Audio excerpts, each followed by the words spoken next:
Nah tiba-tiba di sudut gang belakang musola itu tiba-tiba ada berdiri sosok perempuan memakai kain batik penutup mayat. Saya melihat teman saya itu pingsan. Jadi kandungan istrinya itu nggak ada. Kandungan istrinya itu nggak ada. Loh, saya juga kaget kan. Padahal belum ada 1 jam saya pulang habis periksa. Posisi si bayi dalam kandungannya sehat, kandungan istrinya pun sehat. Loh tiba-tiba setelah menjelang habis asar itu kandungannya nggak ada. Halo buat teman-teman yang udah subscribe ataupun yang belum subscribe Lentera Malam. Biar teman-teman selalu dapat notifikasi setiap kali Lentera Malam update video baru, teman-teman bisa nyalain loncengnya seperti video di tengah ini nih. Pilih all atau semua. Jadi jangan lupa nyalain lonceng ya. Halo semuanya, kembali lagi di Lentera Malam bareng gua Jamal. Dan kali ini gua sudah kedatangan narasumber yang akan bercerita tentang pengalaman horornya. Dan kita langsung sapa aja narasumber kita. Namanya Om Erwin. Om Erwin, apa kabar Om? Alhamdulillah baik. Oke, Om, kali ini Om Erwin akan bercerita tentang pengalaman pribadi Om ya. Ya. Pengalaman horor tentunya. Boleh ceritain sedikit Kak, pengalaman apa itu Om? Ya ini pengalaman mistis pertama kali dalam hidup saya ya. Itu terjadi di tahun 2003 dan sekarang sudah beberapa tahun yang lalu lah ya. Awalnya memang saya ini penakut untuk hal-hal itu. Tapi setelah kejadian itu dan saya dibenturkan langsung ketemu dengan sosok yang namanya makhluk halus. Akhirnya timbullah keberanian saya dan ya ada manfaatnya juga gitu. Saya bisa membunuh ketakutan saya hingga saya menjadi seorang yang pemberani lah ya untuk menghadapi hal kayak gitu sampai hari ini. Om Erwin, sebelum bercerita Om Erwin ada yang mau dipromoin nggak Om? Menurut saya sih enggak lah. Nggak ada cukup ya? Itu aja. Sosial media nggak ada ya? Oke, ya udah. Ya udah sebelum dengerin ceritanya dari Om Erwin, teman-teman saksiin dulu yang berikut ini.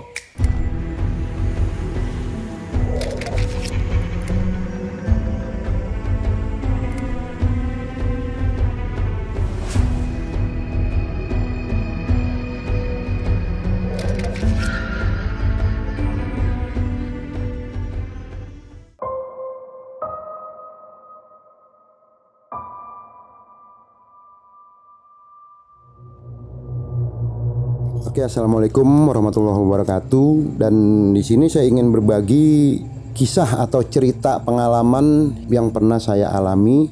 Kejadian itu di tahun 2003. Awalnya memang saya dulu kan ya boleh dikatakan pada saat itu saya memang rajin sholat lah ya. Pada saat itu boleh dibilang saya rajin sholat. Tapi saya mempunyai keyakinan bahwa untuk mendekatkan diri itu ditambah dengan puasa.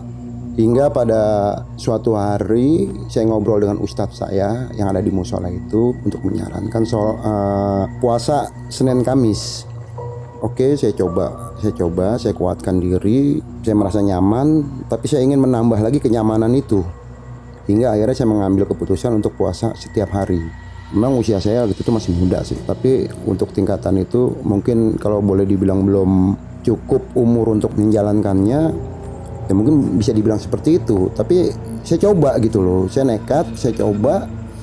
Tapi itu pun dengan arahan dan dapat tuntunan dari ustadz. Jadi saya tuh nggak sembarangan juga. Karena ada guru yang bisa bertanggung jawab dalam sesuatu hal yang saya lakukan ini, yaitu puasa setiap hari. Dan dia mengisyaratkan silakan kalau memang itu sanggup. Ya biasalah yang namanya puasa Senin Kamis dan puasa tiap hari itu memang godaan dan cobaan itu benar-benar luar biasa. Di luar perkiraan saya. Saya pikir dengan orang ibadah sholat, ibadah puasa itu tidak ada gangguan dari yang namanya makhluk-makhluk mistik. Nyata itu salah. Saya bisa mengatakan itu salah, kenapa? Saya mengalami gangguan itu gitu. Dan saya mengalami pada suatu malam itu setelah saya ibadah, sholat, saya zikir, saya wirid, saya pamit pulang untuk menunaikan sahur pada saat itu karena saya memang menjalankan puasa.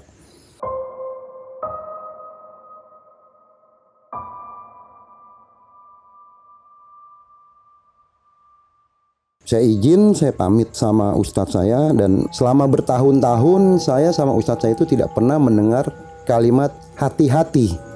Tapi karena saya tidak connect dengan maknanya kalimat hati-hati itu, ya saya anggap itu kalimat biasa aja karena sebagai antar guru dan murid gitu loh. Jadi saya nggak terlalu berpikir jauh lah. Setelah saya pulang, saya melewati belakang musola itu menuju ke rumah. Saya dikejutkan, di depan saya itu ada gang kecil lah ya. Nah tiba-tiba di sudut gang belakang musola itu tiba-tiba ada berdiri sosok perempuan memakai kain batik penutup mayat yang biasa digunakan oleh orang-orang. Itu diselempangkan di atas dada beliau dengan rambut yang basah. Pada saat itu saya yang ketakutannya itu mungkin 1000% ya pada saat itu, hingga merasakan yang namanya bulu kuduk merinding dari ujung kepala itu sampai ujung kaki saya merasakan. Tapi saya tidak gemetar pada saat itu, hanya merasakan bulu kuduk merinding, darah itu mengalirnya kenceng. Hingga saya memberanikan diri, itu di luar kesadaran saya ya. Saya bertanya pada wanita itu. Pada saat itu pertanyaan saya cuma satu kalimat. Saya bilang, "Mbak, lagi nunggu siapa malam-malam?" Karena sekitar jam 2:15 lah itu saya pulang. Dan wanita itu menjawab dengan nada dan volume yang datar. "Saya sedang menunggu suami pulang kerja." Karena saya tidak berpikir macam-macam, saya cuma menjawab sekenanya aja. "Oh," saya bilang begitu kan. Akhirnya saya tinggalin sekitar 3 langkah lah gitu kan. Pertama awalnya bau melati, nggak lama terdengar suara cekikikan. Saya langsung sambil jalan menuju rumah, oh berarti tadi sosok makhluk halus dong yang saya temuin. Udahlah bodo amat. Karena saya fokus pada niat saya awal, itu pulang untuk makan sahur. Akhirnya saya pulang makan sahur. Selesai saya pulang makan sahur, saya kembali lagi ke musola. Dan seperti biasa saya melihat wajah Ustadz dan teman saya itu sama seperti waktu saya pamit mau pulang. Mereka senyum-senyum gitu loh. Mereka kayak gimana gitu loh. Kayak mereka ada suatu kebahagiaan yang mungkin saya nggak sadar pada saat itu kan. Akhirnya saya coba bilang sama Ustadz saya. Tapi belum sempat bilang, saya cuma baru bilang kalimat pertanyaan, tadi saya baru mengutarakan ya. Tapi Ustadz saya langsung menyela pertanyaan saya. "Oh iya, sudah izin sama saya mau ketemu kamu." Loh, saya kan penasaran, kok izinnya sama Ustadz? Sedangkan tadi waktu saya pamit, wanita itu kan tidak ada. Kapan dia izinnya kan gitu kan? Teman saya nih, tiba-tiba yang satu orang, dia menyela pembicaraan saya sama Ustadz. Dia bilang, "Loh, memang lu nggak tahu kalau itu siapa?" "Enggak." Ya saya dengan polosnya saya jawab enggak gitu loh. Karena ya memang saya mungkin dalam keadaan masih tegang kali ya, masih kaget, masih shock. Ya saya bilang enggak gitu, spontan. Lalu teman saya bilang, "Loh itu kan si Mbak X yang waktu tahun 93 meninggal minum baygon. Ini yang rumah depan musola." Setelah kawan saya bilang begitu, saya langsung nyambung gitu loh. Loh, berarti yang tadi gue temuin Mbak ini dong. Iya. Akhirnya saya duduk bengong tuh. Terus Ustadz saya bilang, "Ya kamu kan penakut. Ya kalau kamu nggak digituin, kamu mau sampai kapan takut? Kamu sholat, kamu puasa, tapi kamu masih takut dengan hal kayak gitu. Gitu. Berarti kamu lebih takut hal gitu dibanding sama Allah." Dan dari situlah mulai yang namanya saya mengusir rasa takut saya ya. Terus saya bertanya dalam hati, apa orang takut harus dibenturkan dengan cara seperti itu? Dia bilang gitu kan. Memang ya sampai saat inilah keberanian saya itu terhadap makhluk-makhluk begitu ya, bukannya sombong atau ini, enggak, tapi kan ya mungkin Allah memberikan keberanian sama saya bahwa hanya dialah sang pencipta dan penguasa, bukannya makhluk-makhluk itu, karena mereka pun makhluknya Allah kan gitu. Pesannya mungkin begitu ke saya. Jadi saya kembali lagi ke sosok wanita yang tadi itu. Dia itu memang pernah tinggal di lingkungan saya di Keramat Jati itu ya. Dia meninggal pada tahun 1993 ya, dengan cara yang sangat tidak wajar sih kalau menurut saya. Itu dengan ya kalau boleh dibilang bunuh diri lah ya. Minum baygon itu loh, yang apa, penyemprot serangga, nyamuk kalau kita biasa malam tidur pada zaman itu kan. Ya sampai hari ini saya juga berharap nggak mau ketemu lagi lah ya kan. Sekali aja, cukup sekali lah dalam hidup saya ketemu yang begitu, sampai saya bisa berdialog langsung gitu loh. Biasanya kan orang kalau ketemu hal-hal begitu cuma dilihatkan wujudnya saja. Kalau saya enggak, dialog langsung, dan dia kebetulan wujudnya manusia Mungkin kalau wujudnya lain nggak tahu lagi ceritanya. Mungkin saya bisa pingsan di tempat atau gimana kan pada saat itu. Karena dia wujudnya wanita gitu ya. Ya bagi saya biasa-biasa aja.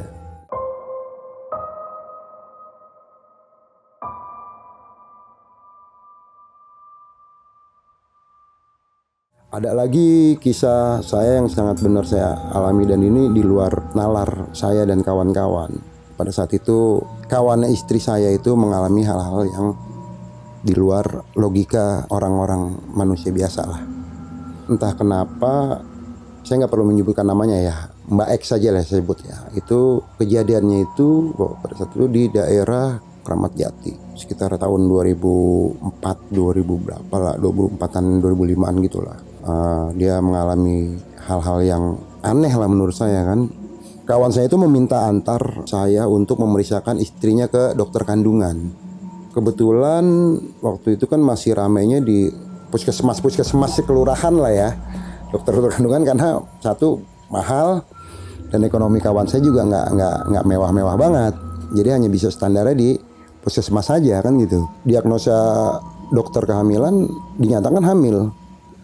Waktu saya mengantarkan itu usia kehamilannya itu udah memasuki sekitar 5 bulan. Usia kehamilannya itu udah memasuki sekitar 5 bulan dan tidak terjadi hal-hal yang aneh. Sewajarnya lah, normal seperti wanita-wanita hamil lah. Dan perutnya pun kelihatan gitu kan. Udah kelihatan. Selang beberapa bulan, saya memang pada saat itu nggak nganterin lagi ya. Cuman kan saya monitor. Dulu kan ada handphone ya. Kita monitor bagaimana keadaan istrinya atau gimana. Di umur 8 bulan dia telepon saya karena nggak ada orang untuk meminta antar kembali untuk periksa kehamilannya. Kita antar ke puskesmas yang sama. Pada saat itu kalau nggak salah saya ingat jamnya itu sekitar jam 3:30 asar lah ya. Saya ngantar kawan saya itu. Karena dia juga nggak punya motor kan pada saat itu kan, akhirnya saya bonceng istrinya, dia naik ojek. Kita ke puskesmas itu kan. Ternyata istrinya itu usia kandungan itu udah 8 bulan 2 minggu lah ya. Oke, kita pulang, diperiksa selesai. Oke, baik-baik aja, kita pulang. Saya baru mau pamit setelah ngantar saya ke rumahnya itu, saya mau pamit. Saya udah bilang sama kawan saya ini, suami si Mbak ini, saya bilang, gue pamit dulu lah balik. Gue juga capek, gue juga belum mandi. Nanti kalau ada apa-apa kabarin aja. Ya udah cuy, hati-hati. Iya. Baru saya melangkahkan kaki ya keluar rumah mau pakai sepatu, istrinya menjerit di dalam kamar. Menjerit itu dia teriak minta tolong. Saya kaget kan. Saya tadinya mau pakai sepatu, saya urungkan. Teman saya ini lari ke kamar. Karena saya spontanitas, saya juga ikut masuk lari ke kamarnya kawan saya ini memeriksa gitu loh. Ada apa? Ternyata saya melihat teman saya itu pingsan. Jadi kandungan istrinya itu nggak ada. Kandungan istrinya itu nggak ada loh. Saya juga kaget kan. Padahal belum ada 1 jam saya pulang habis periksa posisi si bayi dalam kandungannya sehat, kandungan istrinya pun sehat. Lalu tiba-tiba setelah menjelang habis asar itu kandungannya nggak ada. Gitu loh, sampai si suaminya pingsan. Teman saya itu, saya kan panik, saya bingung. Akhirnya saya ingat bahwa di samping rumahnya kawan saya itu rumah kakaknya kakak istrinya, iparnya lah ya. Akhirnya saya lari ke sana, saya ketok-ketok. Kakaknya pun ya bukan pintu, dia bingung ada apa gitu loh kan. Dia nanya, saya bilang itu teman saya pingsan di kamar. Kenapa? Udah Mbak, nggak usah banyak tanya, Mbak lihat aja langsung. Saya bilang gitu kan. Ya udah, akhirnya si kakaknya itu bareng saya itu ke kamarnya itu, langsung si mbaknya ini kayak ngerti, dipegang nadi adiknya nih, kok denyutnya melemah. Dia tanya sama saya, ini kronologisnya gimana? Nggak tahu Mbak, saya bilang. Tadi kan saya habis nganter periksa kandungannya, dokter puskesmas bilang ini nggak ada apa-apa gitu loh, sehat-sehat aja. Dan kandungannya juga sudah memasuki 8 bulan 2 minggu, karena kan sebentar lagi mau lahiran. Saya bilang gitu. Terus saya antar pulang. Saya pas mau pamit, tiba-tiba si X ini teriak minta tolong. Loh, saya bingung kan sama suaminya ini. Akhirnya saya bergegas lari kamar, kandungannya itu nggak ada gitu loh. Kandungan itu nggak ada, hilang. Dan kita juga nggak tahu kenapa kan.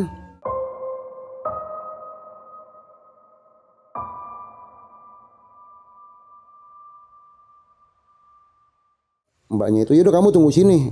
Setelah mengecek katanya lemah, mbaknya ini lari ke suatu rumah lah ya. Saya nggak tahu ya, sekitar ada 3-4 rumah lah dari rumah si teman saya itu. Keluarlah kayak Pak Ustadz lah gitulah ya. Dia pakai kain sarung, terus dia pakai kemeja ya, bukan baju koko, kemeja biasa sama kopiah. Dia masuk ke kamar itu, dia baca-baca air, dia bilang ini sudah nggak ada. Jadi si Mbak X ini ternyata meninggal secepat itu gitu loh. Saya shock kan.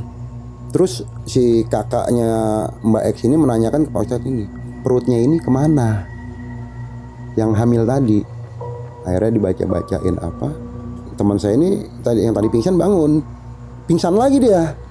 Setelah mendengar istrinya meninggal kan. Akhirnya sekitar 15 menit dia bangun. Dan itu keanehan terjadi. Pas waktu dimandiin itu perutnya yang tadinya kempes waktu hamil itu kembali muncul. Jadi orang yang melayat itu melihat gitu, dia meninggal dalam posisi hamil, tapi tadi kejadian nggak ada. Akhirnya waktu ditanya pelayat, si kakaknya si almarhum ini bilang bahwa dia meninggal karena keracunan, anaknya di dalam perut sudah meninggal. Jadi mengarang ceritanya seperti itu gitu loh.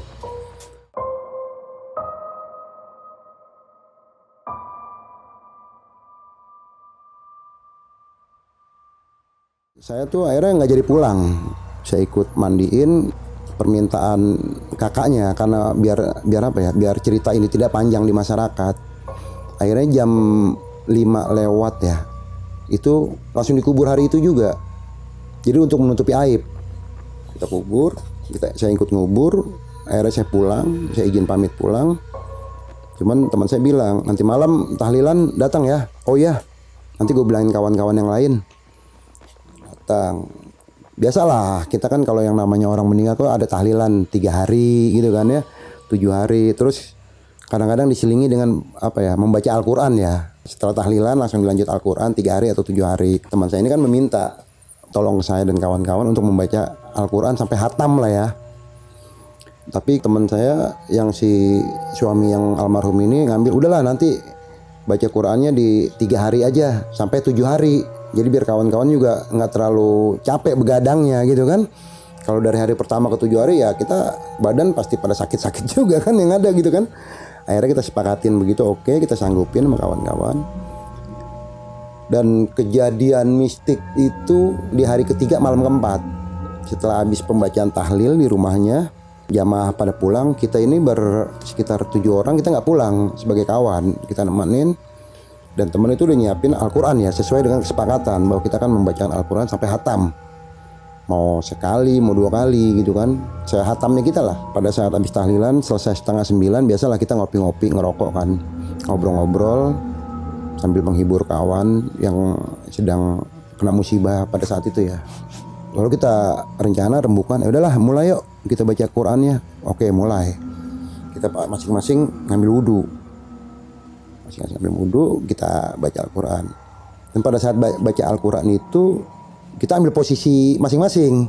Jadi berjarak, nggak terlalu dekat juga, nggak terlalu jauh juga. Kita baca Al-Quran. Waktu itu kan memang ada terjemahan Al-Quran yang 30 juz ya.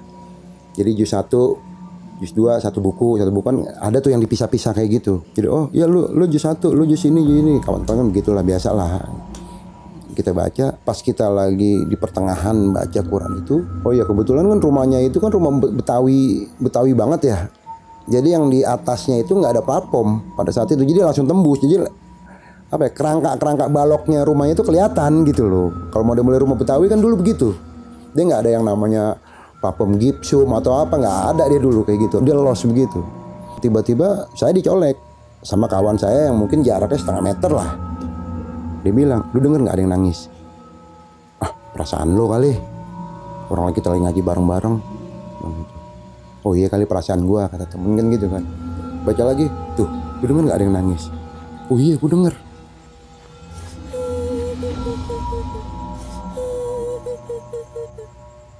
Kayak suara bini almarhum. Itu kan ini. Udah diam aja. Ya, baca terus. Akhirnya saya memberi kode seperti itu ya sama kawan ya. Udah, diam aja, baca terus. Kasihan kawan-kawan yang lain. Lalu tiba-tiba kawan saya yang berhadap-hadapan sama saya nih, duduknya pindah dekat saya. Ya kira-kira berapa, ya paling berapa senti lah.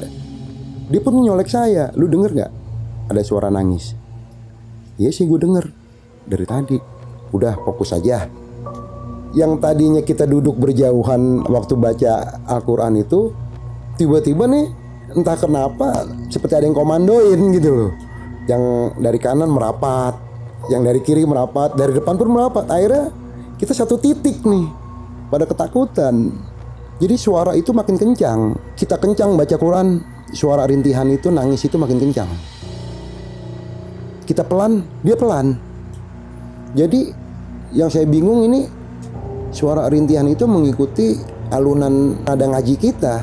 Nada ngaji kita keras, dia ngerintinya, nangisnya semakin keras. Seperti apa ya? Kayak orang kesakitan. Itu di atas platform. Akhirnya kita paranoid kan. Kita itu udah nggak sadar kalau kita lagi sedang baca Quran. Tapi dengar begitu, ya akhirnya kan kita ketakutan juga gitu. Lupa kalau kita sedang baca Quran.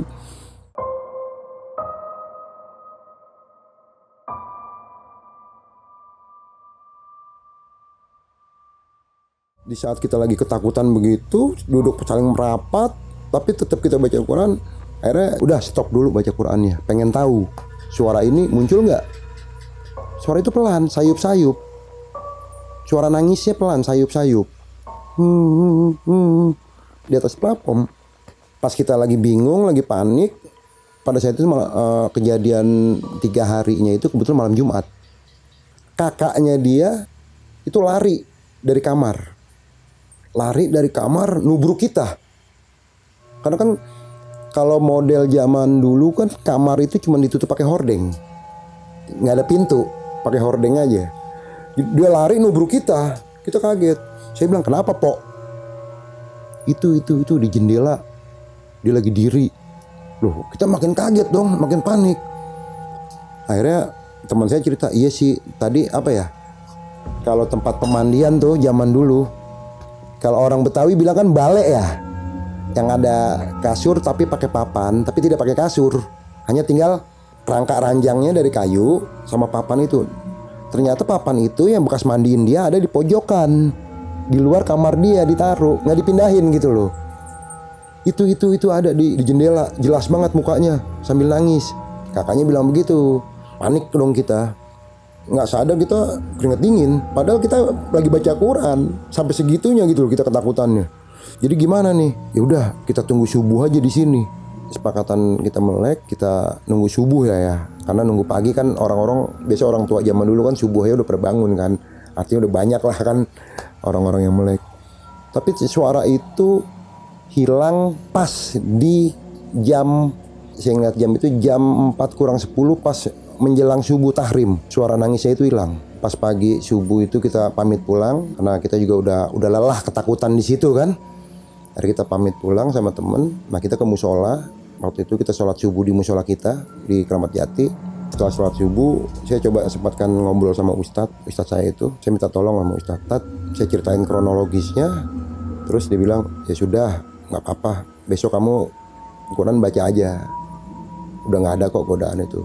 Dan ternyata benar, di malam ke-5 saya baca Quran itu udah nggak ada suara-suara itu lagi. Jadi artinya entah ya simpang siur sih ya, ada yang bilang meninggal karena diguna-guna atau dia apa, itu walau alam lah ya. Karena itu kan itu persepsi banyak orang.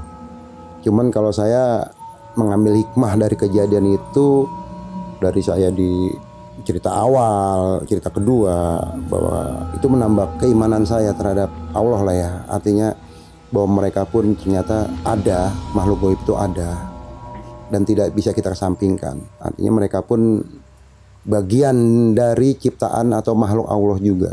Jadi pesan untuk teman Lentera Malam, kita percaya sama hal-hal gaib, tapi kita tidak boleh meyakini ke hal mistik. Jadi cukup itu aja pesan dari saya. Assalamualaikum warahmatullahi wabarakatuh. Halo buat teman-teman yang udah subscribe ataupun yang belum subscribe Lentera Malam. Biar teman-teman selalu dapat notifikasi setiap kali Lentera Malam update video baru, teman-teman bisa nyalain loncengnya seperti video di tengah ini nih. Pilih all atau semua. Jadi jangan lupa nyalain lonceng ya. Oke, itu tadi cerita dari Om Erwin. Om Erwin, thank you banget udah cerita di Lentera Malam ya. Siap, sama-sama. Dan ini kita mau review cerita yang tadi Om Erwin bawain ya Om. Nah yang pertama nih Om, di cerita awal Om Erwin ini kan sempet dikasih peringatan lah sama Ustadz Om ya, buat hati-hati pas pulang. Nah, kalau boleh tahu Ustadz Om Erwin ini punya kelebihan nggak? Atau bahkan teman-temannya punya kelebihan juga? Karena pada saat itu kan ketawa-tawa juga mereka ya. Iya, memang Ustadz saya ini kalau boleh dibilang tingkatannya sudah tasawuf lah ya. Tasawuf. Dia cerita sendiri ke saya bahwa dia menjalankan puasa itu 11 tahun setiap hari. 11 tahun. Jadi dia setahun itu cuma 5 hari liburnya.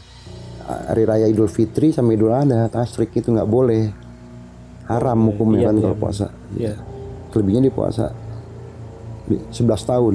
11 tahun puasa. Kalau boleh tahu tadi apa? Tasawuf ya.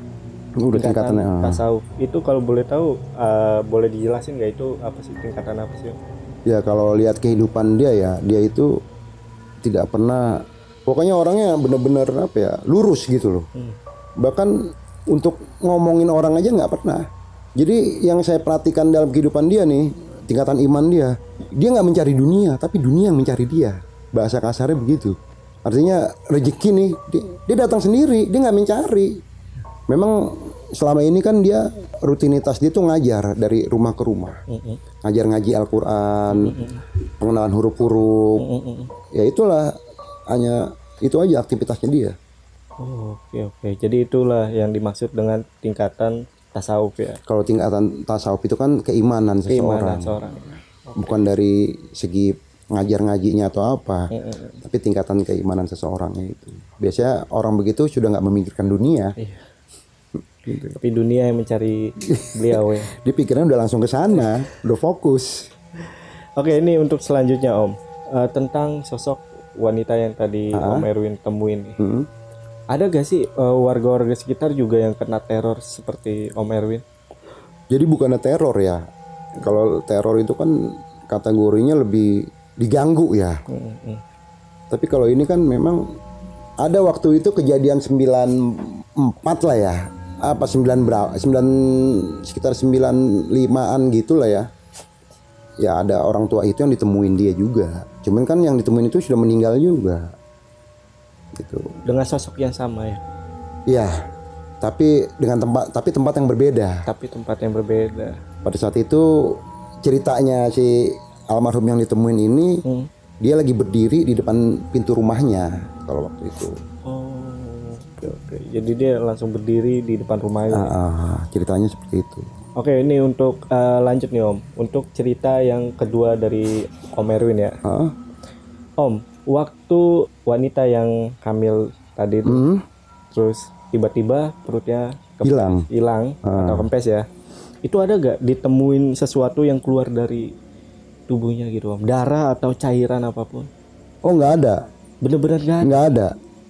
Hilang gitu aja? Karena gini, pada saat hilang itu posisi dia kan waktu itu pakai celana hamil ya, yang apa model karet gitu ya. Orang-orang hamil kan tuh dia pakai celana panjang, tapi yang model karet. Karena kan kalau yang model kancing gitu kan sakit kejepit. Dia model karet, dan itu karena kan kenapa saya bilang begitu? Itu baru pulang dari puskesmas habis pemeriksaan, jadi saya tahu banget nggak ada hilang atau keluar apa-apa dari ininya, nggak ada. Hilang gitu aja. Itu harusnya kan udah membesar banget ya. Ya orang sebentar 2 minggu lagi mau lahiran kok. Tapi itu hilang gitu. Ya itu di luar nalar saya juga itu. Dan saya nggak ngerti gitu loh. Dan muncul lagi ketika dimandiin. Iya. Nah munculnya itu tiba-tiba gede atau gede lagi? Perlahan. Seperti semula. Jadi waktu hilang itu kita lihat memang rata. Perutnya itu rata. Karena yang tahu itu kan kita waktu itu cuman berempat. Iya. Saya, kakaknya almarhum sama suaminya. Ini feeling ya. Feeling kita berempat ya memang seperti kayak ada di guna-guna atau ya sejenis itulah gitu loh. Dan biasanya kan santet itu kan lambat laun kan akan apa ya namanya, terbukti ya. Nah, itu ada gak buktinya? Entah dia ditanamin apa di rumahnya atau apa gitu. Kalau untuk hal itu saya sampai sekarang belum apa ya, lost kontak lagi ya sama si suaminya juga karena udah nikah lagi saya dengar, dan udah tinggal di luar Jakarta, dan kakaknya juga saya udah jarang ketemu. Saya untuk hal itu saya belum, mungkin kalau mereka mungkin melihat hal itu. Cuman kalau saya nggak tahu gitu ya, karena kan setelah kejadian itu udah saya coba menghilangkan atau melupakan. Oke, untuk pertanyaan terakhir nih mungkin ya Om ya. Sejak kejadian itu Om Erwin pernah main ke kampung itu lagi dan pernah mendengar lagi gak kejadian sosok wanita tersebut muncul lagi? Enggak, semenjak kejadian malam keempat dengar suara tangisan itu saya udah nggak pernah ke situ lagi. Saya udah nggak pernah ke daerah situ dan ya udah saya seperti melupakan kejadian itu aja. Oh, jadi benar ya apa kata Pak Ustadz? Ya apa dari Om Erwin bahwa setelah itu udah nggak bakal ada lagi ya Iya. gangguan wanita tersebut. Yaudah mungkin untuk video kali ini cukup. Gua dan Om Erwin pamit. Selamat malam. Bye.